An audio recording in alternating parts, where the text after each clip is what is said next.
Welcome to the Fane of Fantasy. This channel is all about giving you inspiration to master your craft and create fantasy that will truly immerse your audience.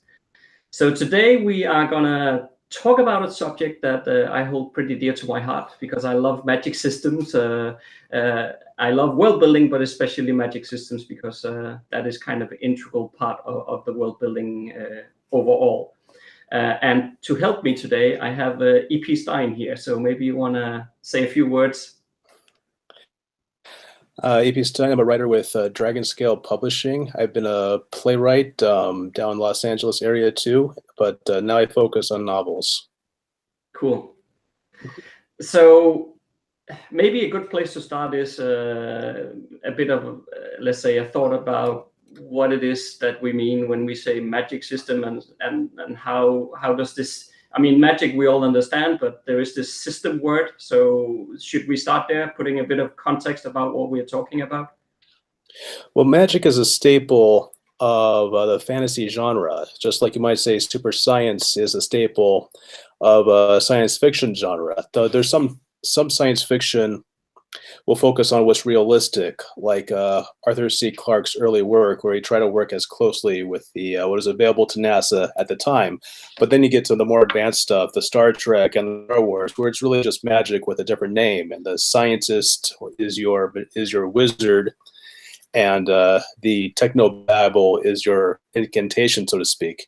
In fantasy, since there really isn't any much more magic other than stage magic, I'm going to come back to that a little bit later. It's the ability of the author to make things happen. Often it gives a certain amount of skills to the smart guy, the non-physical guy, the old guy, the guy who's not going to be able to swing a sword and assert his power that way. And it can also be a plot device. But the ultimate thing about magic is that it is a writer's tool, even if it is a staple of a genre, like the dead body in a whodunit mystery. It's part of that. Magic is almost expected these days. Otherwise, you're going to be writing historical fiction about the Middle Age. Mm-hmm. But I think people expect consistency these days, because this is where magic can get you in a whole lot of trouble if you don't understand what the limitations are. When I was a kid, I used to watch cartoons after school on TV, and you'd have the Super Friends, and Superman would have about 100 different powers, whatever the writer needed at the time. Oh, I just need my special tactile fingerprint reading ability, which he never had before, and he'll just never going to have again. And so there's really no limitation. They just, you're getting to the end of it and giving him whatever he needs to get there. When magic does that, I think it suffers. I think we like to have much more consistency and realism these days. You want to have rules, who can do it, how does it work, what are its limits? Because magic without limits is going to strike people much more like the Deus ex machina, if he just happens to have whatever he needs.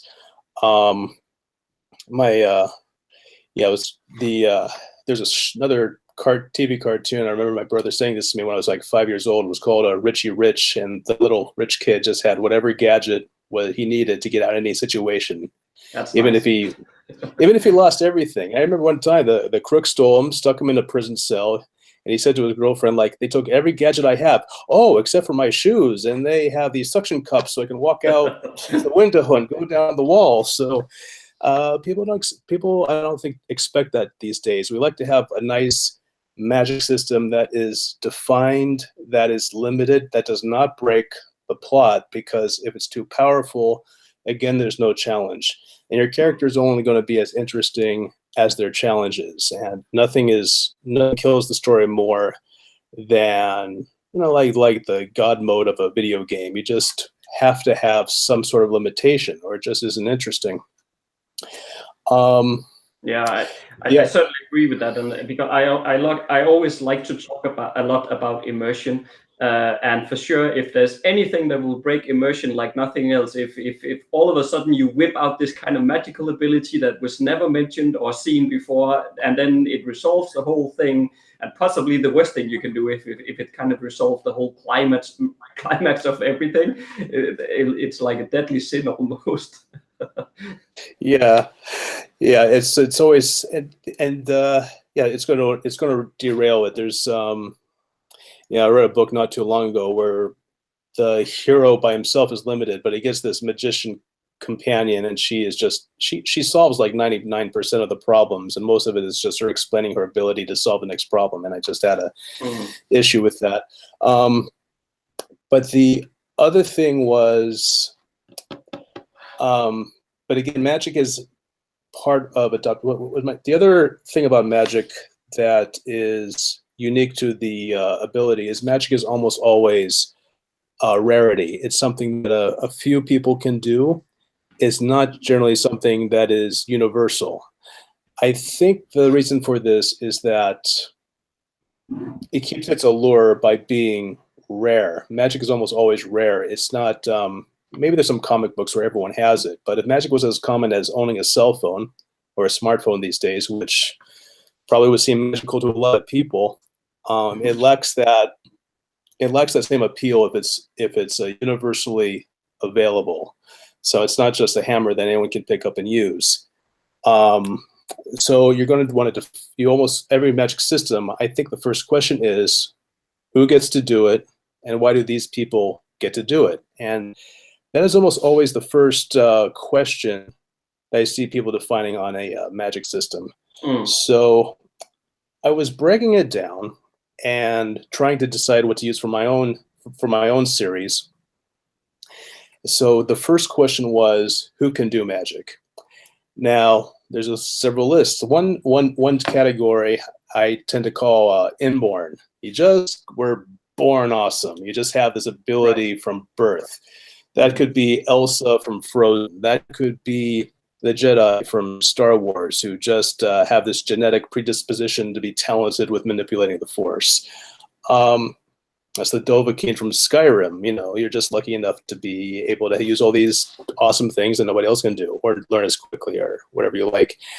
And maybe this will work for you, because this is something that gives a person a very pivotal role in your world, in your story, and they don't have to do anything to work for it. Which, to me, and this is just a personal preference, because I'm not a big fan of a superhero being born who's the lead character of my story, because it just smacks to me as a sort of elitism, and I kind of like writing about rather more normal people who are not, gifted by the gods, because that's more what interests me. I'm not as interested in the Superman who just happens to be able to do whatever he can.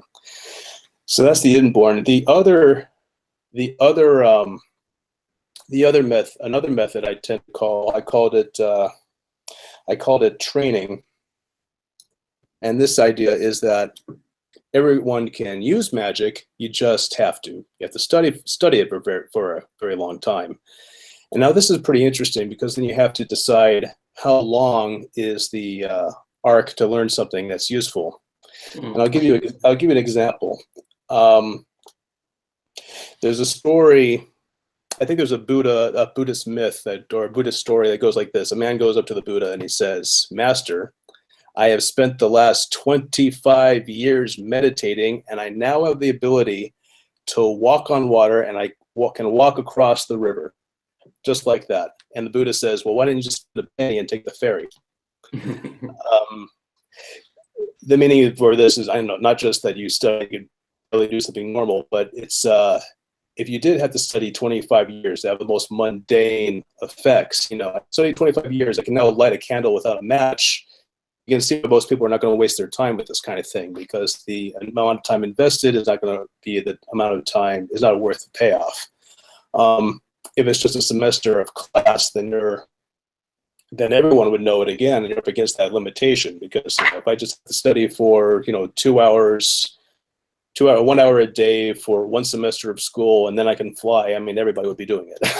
Yeah, exactly, because that was just where I was going as well, that it's important to find, if it's something you can learn, it's definitely important to find some way of restricting it, because I mean, if we could go to a evening course somewhere and learn magic, we would all do it. I mean, hell, I want to learn magic.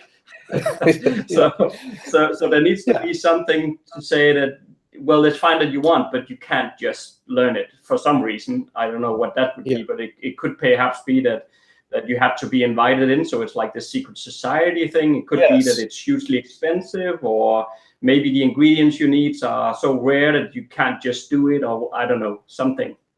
Yeah, so exactly what you said. This is what you make for your magic system. You can say, well, anyone can learn it, but you have to pay $1 million a semester, or anybody can learn, and there's no government student loans. Everyone can learn it. There's only one guy who teaches it, and he hasn't taken another student in 20 years. So, anyone can learn it, but it's going to take a very long time, and it's not worth the effort. So you have to make some kind of restriction for that. Another is talent. This is related to training, but you have to have some kind of inborn skill. I'm probably wrong, but I don't think, no matter how much I practice, I am never going to be a professional Major League Baseball pitcher. I just cannot throw a baseball that well. I don't have the talent. I don't have the arm. Maybe I'm too old, but I think if I started when I was younger, I still wouldn't be able to pull it off. There has to be you might have to have a little bit of proclivity. Again, this is related to sort of the Jedi, or maybe it's just something about a talent for this kind of thing. So it might be like an art, kind of like singing or dancing.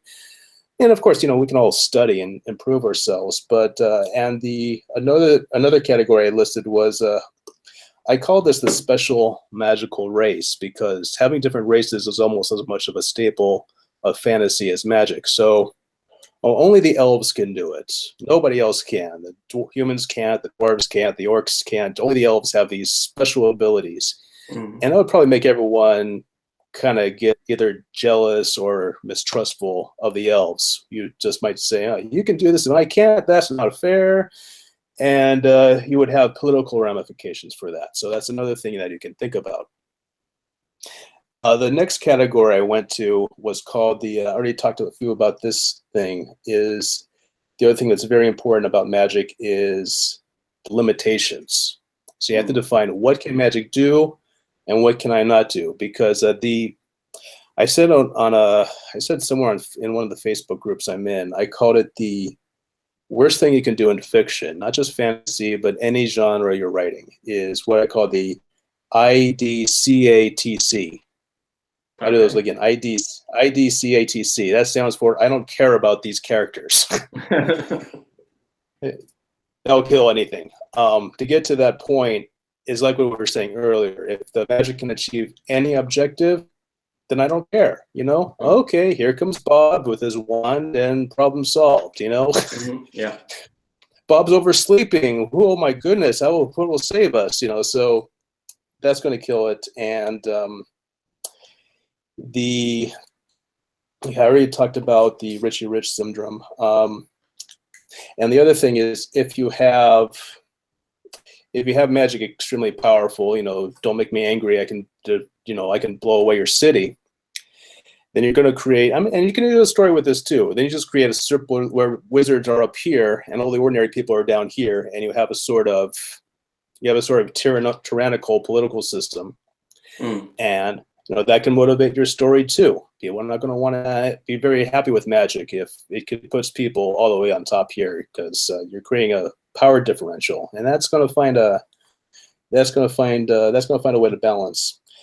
Yeah, I mean, I think in general, when we're dealing with magic systems, I do like to put a bit of emphasis on the system word of the two, because it has to make logical sense, of course, but there's also this factor about what you're talking about now, that it has a lot of ramifications inside the world and in the society when people can do magic, especially if we're talking more like party tricks, where somebody can throw fireballs around and lightning bolts and whatnot. It makes a huge difference. And those who can't will, of course, try to see how they can leverage those who can in some way, building alliances and stuff like that. So what I'm gaining at is more kind of this line of thinking that you need to be careful that it kind of just doesn't run amok for you, that all of a sudden it's just complete chaos all over the place and everybody's worshipping the wizards and trying to get there. It's going to be one big mess very fast.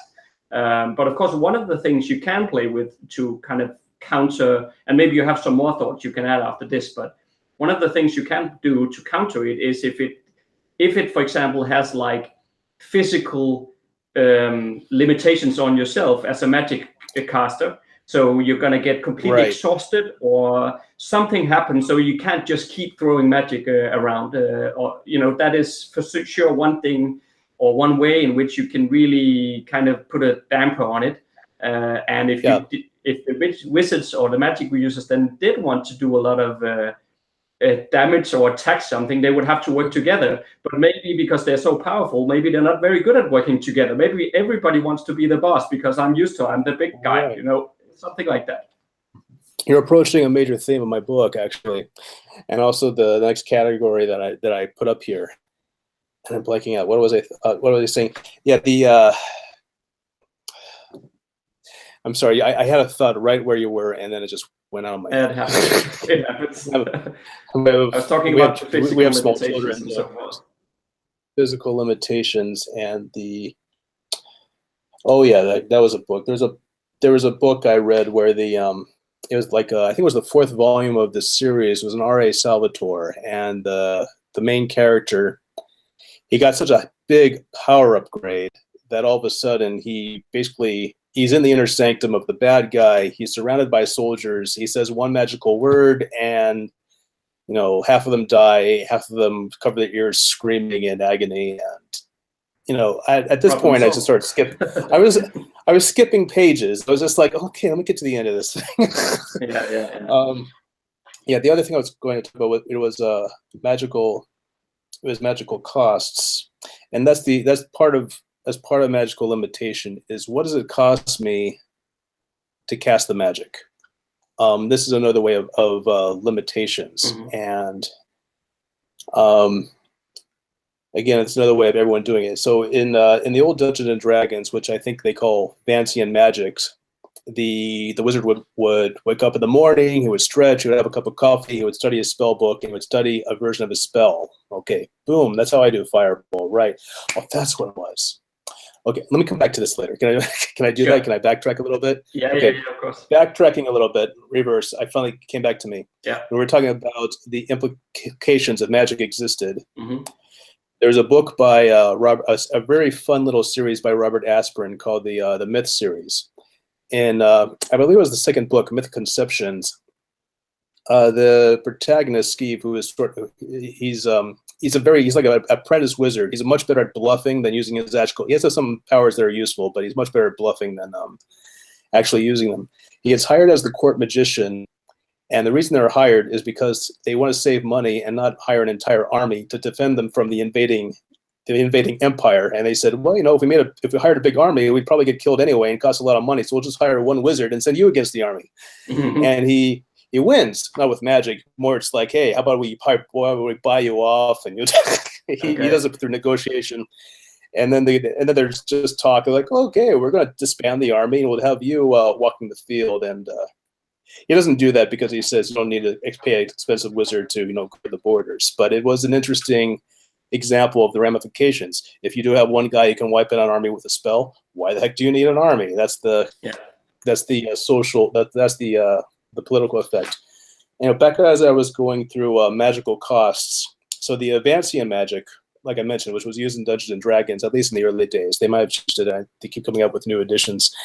You would cast the spell, and then it's erased from mind, and you can't do it again until you go back to sleep and spend another morning studying, and then you can do it again once per spell, and this keeps you a limit because you're going to run out of ammo, so to speak. So that's one limitation. Dragonlance made a big deal about this in their series. How can a bunch of peasants defeat the wizards? Well, the wizards have to sleep sometime. Spell points was another game mechanic. Sorry, spell points was another game mechanic that's almost universally used in video games. You can only do it so many times. But then there's other costs which might be more useful in novel writing. So I made a list of them here. And this is where you really have to give up something. And the idea of this form of magic is every magic takes a sacrifice. So what's that sacrifice? Well, it's up to you. What if say it was human sacrifice? You get this awesome effect. You just have to stick the person on the altar and stab them through the heart. It's okay.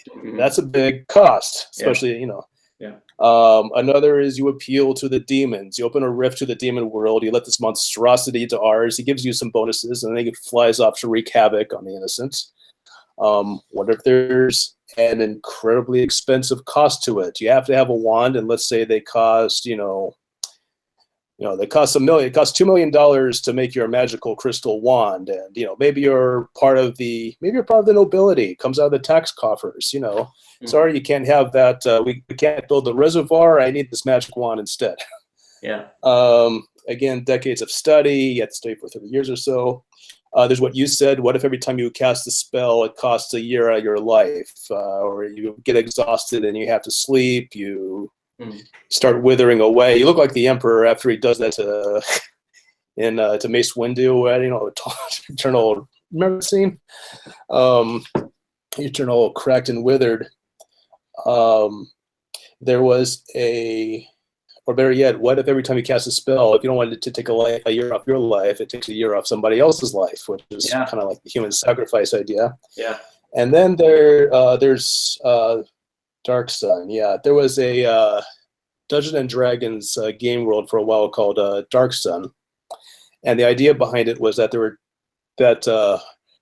most wizards, because they were lazy, when they cast a spell, the energy would come from somewhere. So what they did was it would be sucked out of the land itself. So you cast a spell, and somewhere else a tree dies or a farmer's crops withers away, and the whole world was just a desert wasteland because these reckless wizards kept doing it. So. And then my favorite one is social shunning. And this is the idea that magic just makes you unpopular. Well, why would magic make you unpopular? Well, because you did all those human sacrifices, and you summoned those demons, and you wasted the treasury on your wand, and you sucked the life out of the land. Yeah. All those things together, no one wants to be your friend for some reason. Yeah, that's true. I mean, it reminds me a bit about that. I think it's Fantastic Beasts, it's called, or something. It's based on this Rowling stuff. I saw it on Netflix a while back. But it reminds me a bit about that, because I'm not sure that movie there was completely successful in trying to walk this balance, because, I mean, I understand if you only have a very few wizards in the world, then they would probably be concerned about what you just said in terms of being sociable, except that they want to interact with our people. So if we only a few of us, then we better not go too much overboard. But in this Fantastic Beast movie, the entire wizards community was like, it was hidden. They live inside their own like hidden world, so to speak, inside our world, which by itself is okay. But the thing was that they were using the wands to produce magic. And at least as far as I could see, there was no real limitations or cost to it. So you could just go around with your wand and create magic as much as you wanted.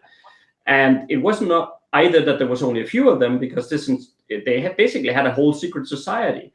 And at the end of the day, my question then becomes, if you could do that, if you can walk around whipping your wand and creating magic all over the place as you please, why would you want to hide and kind of make sure nobody discovers us? Why don't you just take the whole thing over?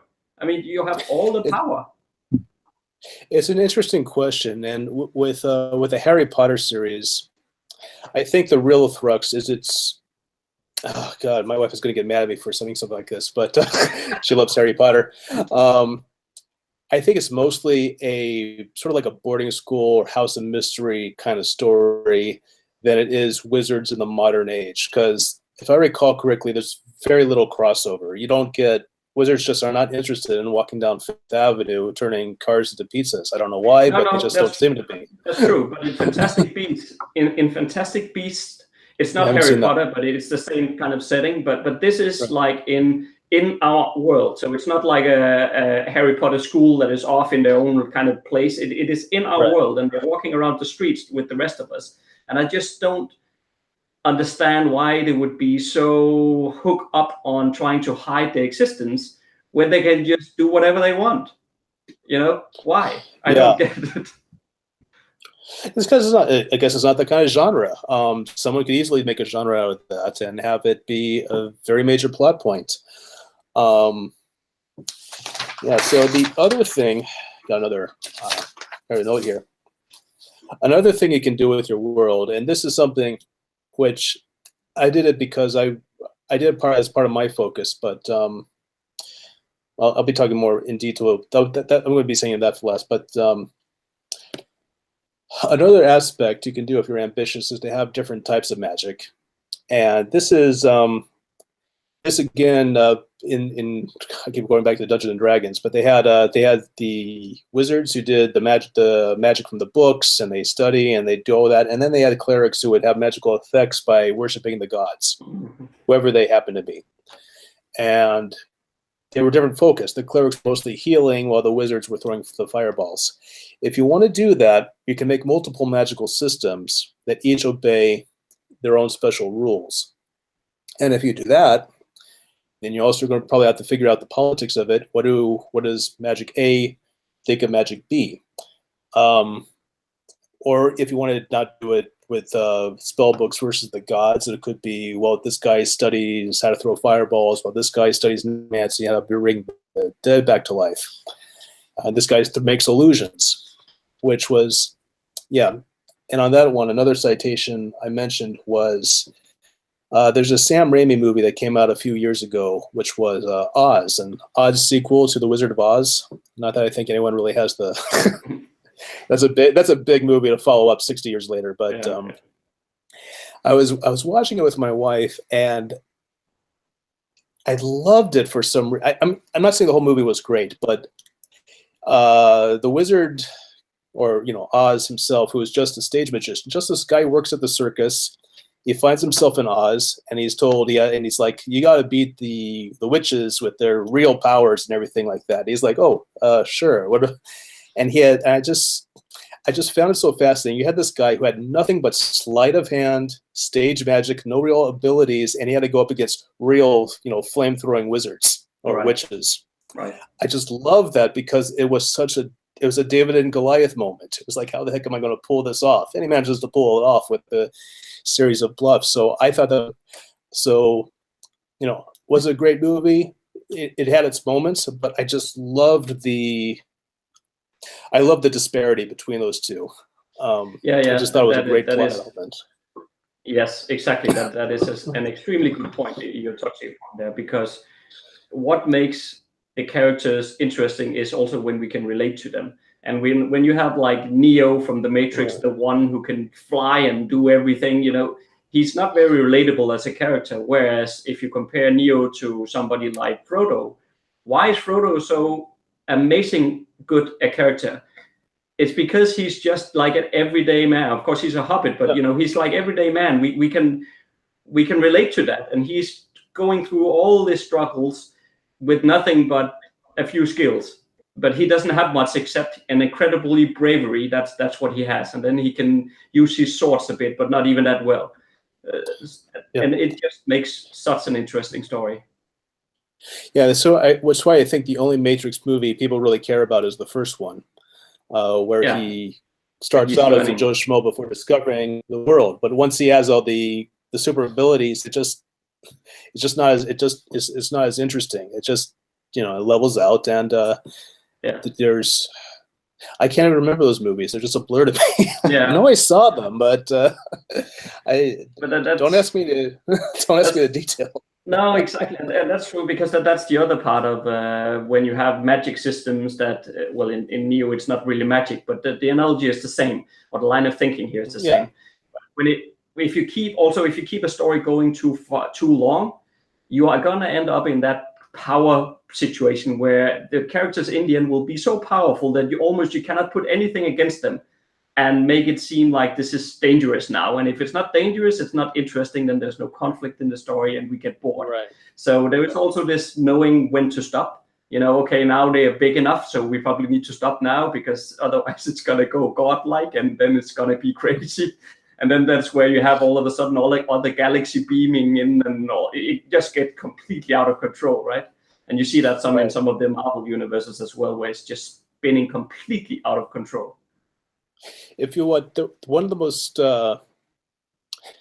if you take something like Batman, probably one of the most interesting, just is the simplicity of his origin story. you can argue that the thug who killed Bruce Wayne's parents was perhaps one of the most influential villains that you're going to likely see. If Loki comes from the other world and does this mischief, it doesn't relate to you. It doesn't stab you as much as the common hood who shoots your parents in an alleyway. That hits much harder to home because that's the realistic threat that we live with every day.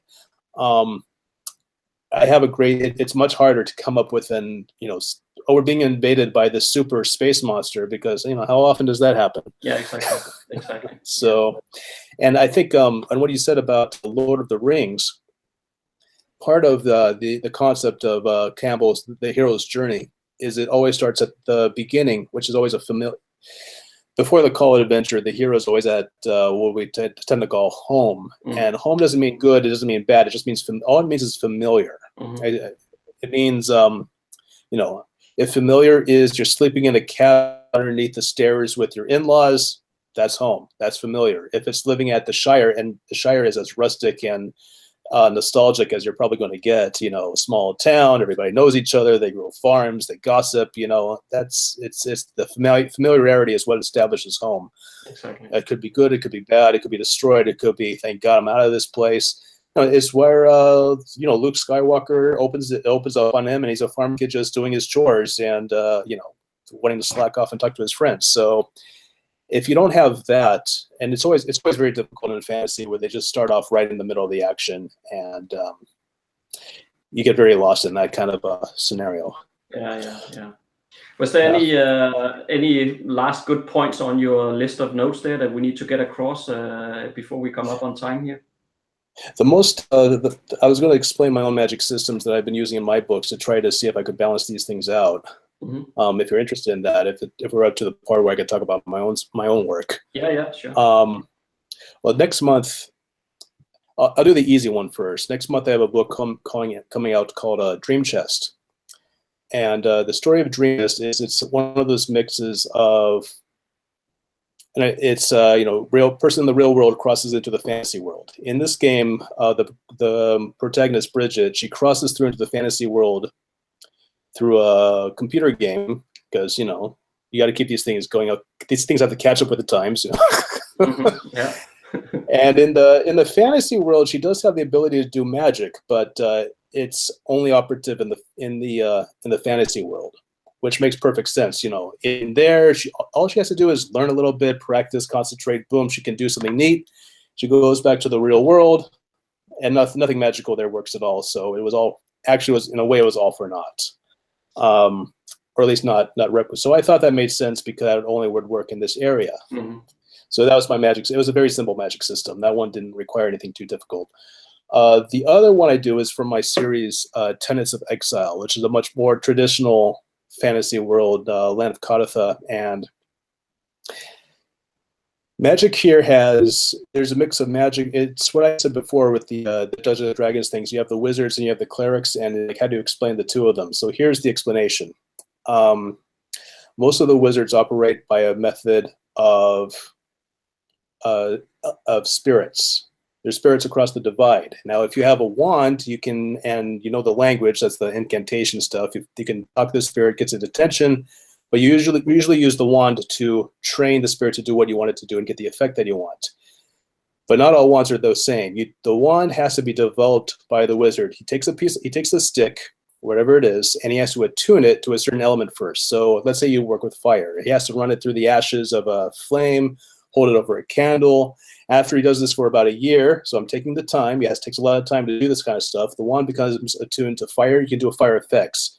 At the highest level, maybe you can throw the fireballs. Before that, maybe you can make the candle flame flare up and go out and affect it a little bit as you improve your wand. Well, what if you want to do ice? Well, then you have to spend another year and attune it to ice cubes or the snow and try to attune your wand to ice, another slow process. And then when you're done, your wand can now affect 2 elements.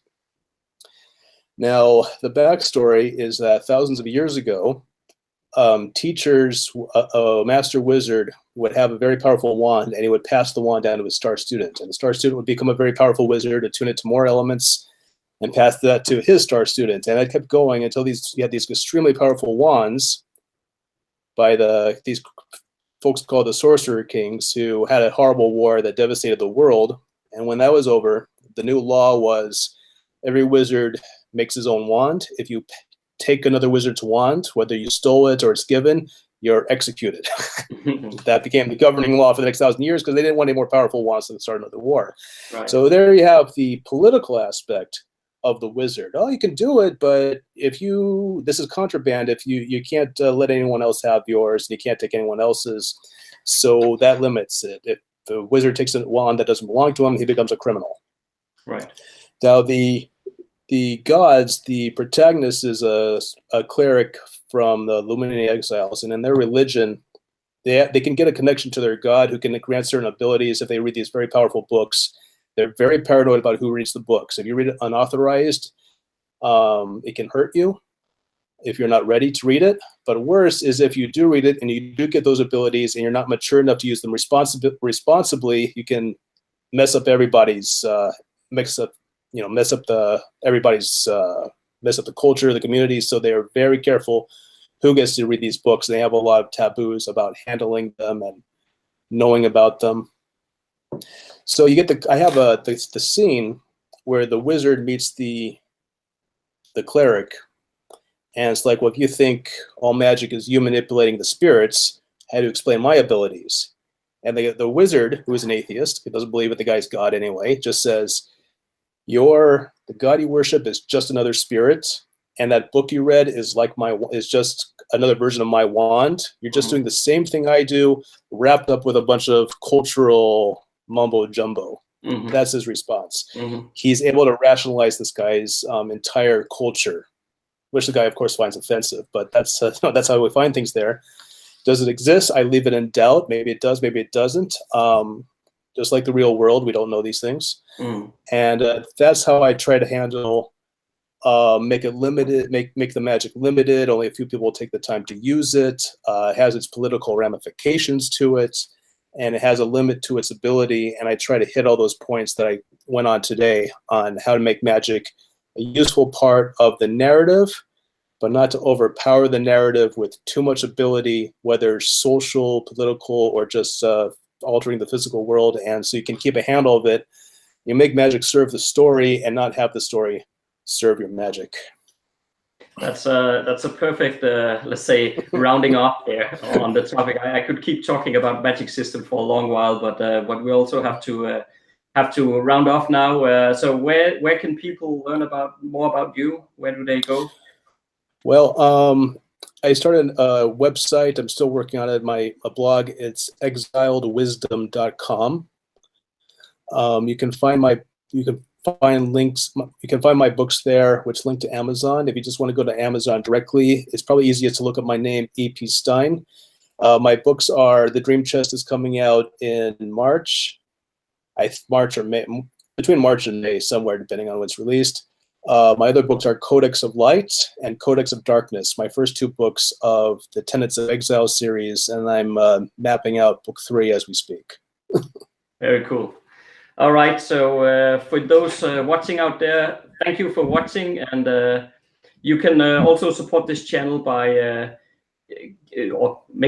keep the channel going here by exchanging $1 for some rewards over on Patreon. So you can just check the description field below, where I'll also put E.P. Stein's different links down there, so you can just click them through to his work.